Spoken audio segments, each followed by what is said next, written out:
Thank you one and all. There are over 5 million people in Atlanta today, and whatever number of them are sitting in this room. What is that about? Most people are out on a boat or having a barbecue or doing something fun for their weekend, or relaxing or watching TV, and you all are in this room all the way through Sunday. Yeah. That says a lot. I know why. I recognize it. I see it in every one of your eyes. You have the entrepreneurial spirit. I know it because I too feel it and know it. And I was in Publish a Book and Grow Rich one day instead of being out relaxing on the weekend. And in that day, I came to 3 conclusions. I made 3 decisions, and then I took action. And I continue to take action. 3 conclusions were, first of all, I didn't have to write a manifesto. I didn't have to write the book that was going to get me on Oprah and I was going to change the world. All I had to do was write a book about something that I felt confident about and something that I was sure about, something that I could tell other people about and be sincere. The second conclusion that I came to was I didn't know how to do that. I knew I could write, and I knew I had something to say, but I didn't understand what it took to publish a book. In fact, the more I stayed at the conference, the more I realized how little I knew. The third conclusion was I desperately needed help. So I made 3 decisions. My first decision was to write the book that I wrote, which is, I'll tell you about in just a moment, something that I know well and that I feel confident in and that I can speak from my heart. The second decision was that I was going to hire someone to do it. And the third decision was I was going to hire Jerry Robert and his team to do it for me. And I'm really glad that I did. So let me tell you a little bit about the book. Groundwork Before Poundwork is my journey to lose 130 pounds and to maintain health and wellness.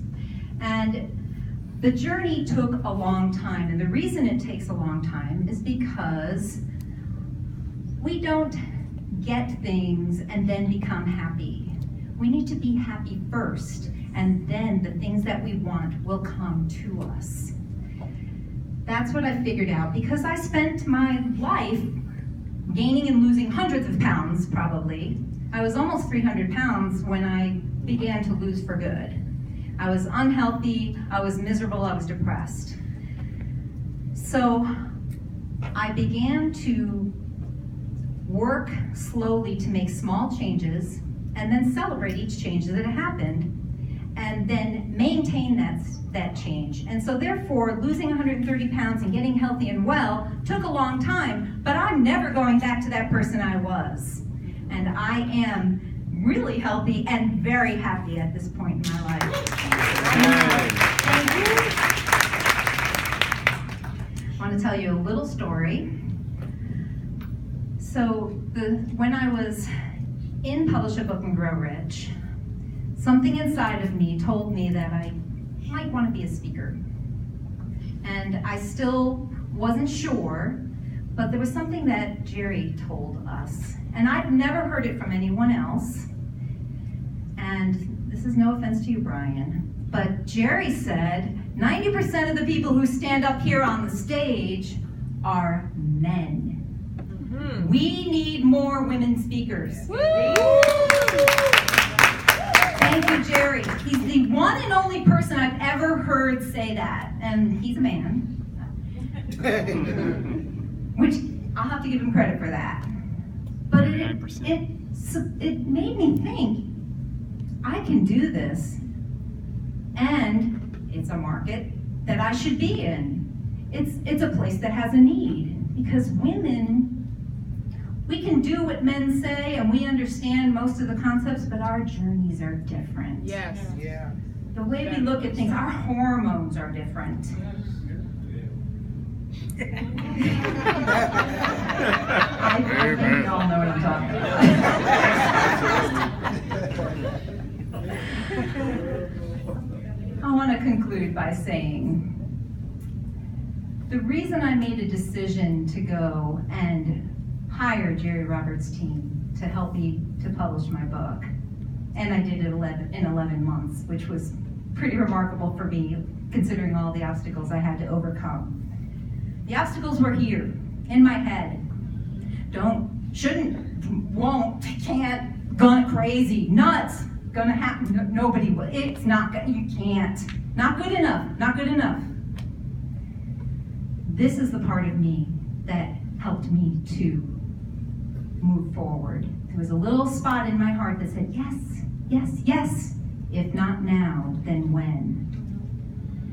And I continue to make decisions based on what I can do to prevent regret. Would I have regretted walking out of that door or spending that huge amount of money? And when I weighed the options and when I listened to my heart, I walked out that door and I was very glad with what I did. And I continue on my road, on my woman's road to success. And I'm very grateful. I'll end with a quote from an author, a published author that I know personally. The future is not a promise. The past has already met its purpose. This moment has the answers that you seek. Be still so you can hear your heart speak. Thank you.